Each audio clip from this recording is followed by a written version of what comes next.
Mowing the lawn is a normal summer chore that Andy Jensen never thought much about until 2 weeks ago. His wife Kendra went out onto the deck to clean up some pool toys. She says she was outside for less than a minute when something shot out of the lawnmower and sliced her neck and shoulder. I just went into shock and just started waving my husband down, and he was still mowing the lawn, and he looked at me kind of confused. And I was like, I'm hurt, I'm really hurt. Something hit me and it hurt.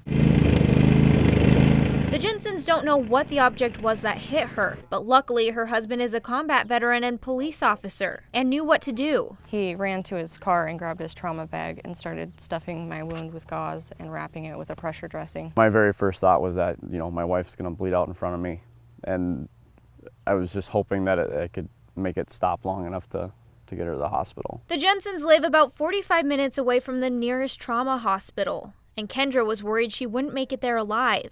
The whole ambulance ride there, she was thinking about her 2 boys. I just kept thinking, thank God my kids weren't outside, and thank God it wasn't one of them. She ended up making it to the hospital and was able to get treated. For me, I'm just really grateful, and I'm just glad that she's okay and that it wasn't as bad as it looked.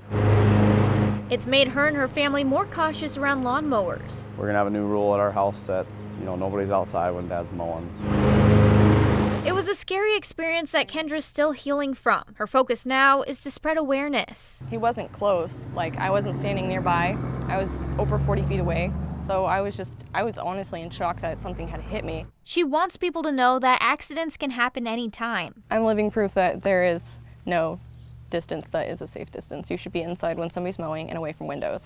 And that's all there is to it. Kendra hopes by sharing her story, it will prevent this from happening to anyone else. If it could save somebody's life, that's worth it for me.